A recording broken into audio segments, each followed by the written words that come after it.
L'exposició 75 anys de Montesa, la forja d'un mite, és el reconeixement a un esforç col·lectiu que durant molts anys, aquests 75 anys, fa que Montesa encara estigui viva. Montesa és una marca que ha fabricat motos des de l'any 45, al començament gràcies a l'empenta industrial del Pere Permanyer Puiggener, associat amb el Francesc Xavier Voltor, apassionat de les carreres, i que fan que aquesta marca, des del començament, sigui una aventura industrial i esportiva que avui ens mereixi aquest reconeixement i un mèrit fabulós.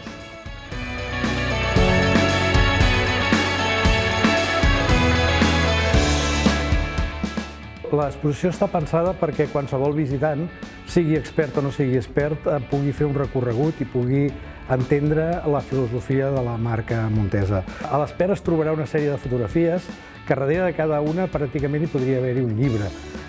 I el que no és expert es trobarà gràficament a una divisió per colors en el que entendrà perfectament les etapes que ha passat aquesta empresa.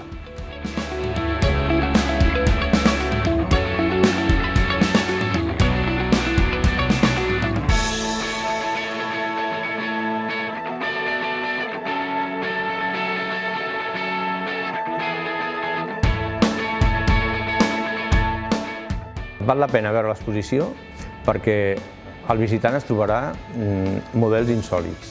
Models insòlits, per exemple, hi ha una A45, que és el primer model que es va fabricar a Montesa, però en versió femina. D'aquestes motos hi ha molt poques. Hi ha també, a l'altre extrem de la sala, hi ha la moto campiona del món del Toni Bou.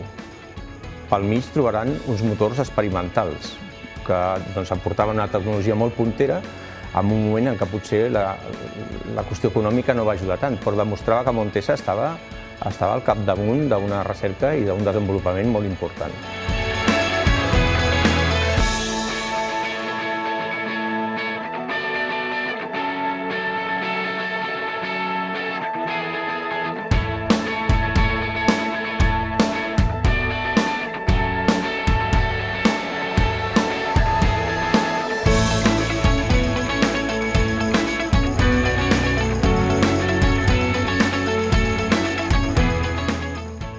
El que sigui expert tindrà a l'exposició una sèrie de peces que probablement no hagi vist mai, perquè són motos fabricades en molt petites quantitats, algunes d'elles van anar inclús només per exportació i és potser l'única possibilitat de veure-les.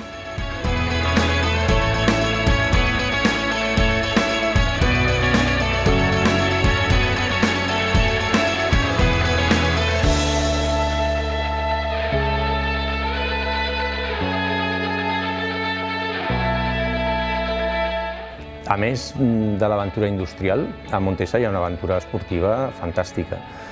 Des de l'any 48 ja van sortir a Europa a córrer i a contrastar els seus productes amb els productes de competició d'altres marques. Per exemple, l'any 48 van anar al Dutch TT a Assen i des del 51 van haver-hi 51, 54 i 56 en què van competir al TT de la Illa de Man.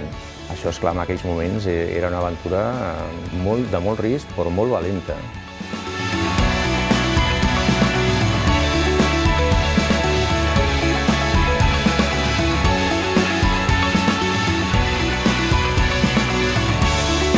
El visitant que vingui a l'exposició no només trobarà motos, trobarà una sèrie de documents gràfics que complementen a cada model de moto, que són molt difícils de veure, que molts d'ells són inèdits i que relacionen molt bé i expliquen molt bé la història des d'una manera cronològica.